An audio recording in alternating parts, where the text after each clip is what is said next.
In this video, we will learn about the uses of this and that.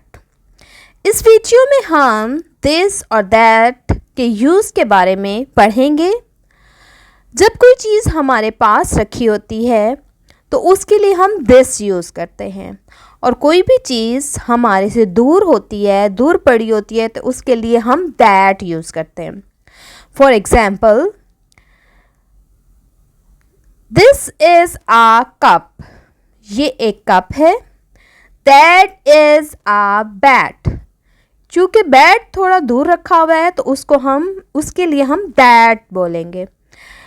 This is a ball, that is a kite, this is a tree.